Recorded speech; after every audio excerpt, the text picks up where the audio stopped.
depuis 2015, 2016, 2017.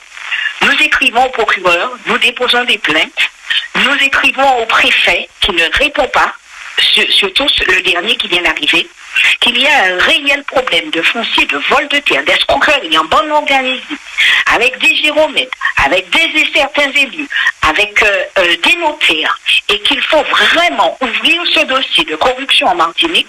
Malheureusement, personne n'écoute. Et aujourd'hui, il y a un homme, M. Hervé Pinto, qui défend sa terre, qui a ses procès gagnés. Et c'est lui qui est en prison, alors que logiquement, nous aurions dû trouver au moins une dizaine de notaires, de promoteurs, etc., à la place de M. Hervé Pinto.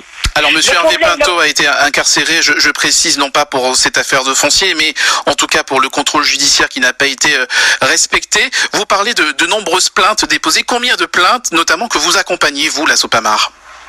Nous avons plus de 300 dossiers, plus de 300 dossiers, et dans toutes les communes, que ce soit le Gaumont, que ce soit le Lorrain, que ce soit Fort-de-France, que ce soit Trois-Idées, que ce soit Saint-Joseph.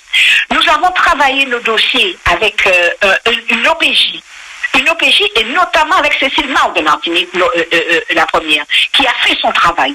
Aujourd'hui, les dossiers ont disparu du greffe. Donc, nous posons les questions. Est-ce qu'il y a quelqu'un qui récupère les plaintes de la population, en fait? Ce sont des personnes âgées, ce sont des personnes jeunes, ce sont des médecins, ce sont des gendarmes qui sont victimes. Attention, c'est toute la catégorie de professionnels qui sont victimes. Nous venons d'avoir 2 infirmiers en ce moment. Donc, en fait, il y a un réel problème en Martinique de terre volée et personne, tout le monde se lave les mains. Alors, nous disons à monsieur le procureur qu'il se trompe de personne. Ce n'est pas la place de monsieur Hervé Pinto, parce que lui, il a agi parce qu'il est sur ses terres. Que fait-on des droits de la propriété quand on empêche à quelqu'un d'aller? Alors aujourd'hui, justement, nous avons fait des vidéos et nous avons démontré que ceux qui sont chez eux sont victimes et sont expulsés de chez eux.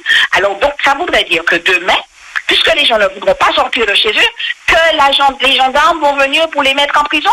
Ça voudrait dire qu'il y aura environ 300 personnes qui iront à Ducos parce qu'ils ne voudront pas laisser leur maison, parce qu'ils sont victimes de vol de terre. Donc ce problème est trop grave. Trop grave pour que monsieur le préfet fasse semblant de ne pas entendre et que madame le procureur fasse semblant de ne pas comprendre ce qui se passe en Martinique. Alors justement, oui. Vous avez lancé aujourd'hui, vous parlez de vos vidéos, mais surtout de cette caravane lancée dans toute la Martinique. C'est quoi l'objet de cette opération? Alors nous ne savons pas encore pour la caravanette parce que ce sont des gens qui parlent beaucoup. Nous avons réunion cet après-midi à la maison de Sédékia et c'est à ce moment-là que nous allons prendre la décision de savoir ce que nous allons faire ou pas du cas Pinto, qui est le cas de plusieurs Martiniquais. Ce n'est pas le cas Pinto, c'est un problème de corruption, il faut vraiment le dire. C'est une corruption qui un cancer qui est en Martinique et il faut absolument que les élus qui sont fiables puissent prendre ce problème à bras le corps pour pouvoir faire cesser ce trouble d'escroquerie en Martinique. Merci beaucoup Rosalie Gachette, présidente de la Sopamar.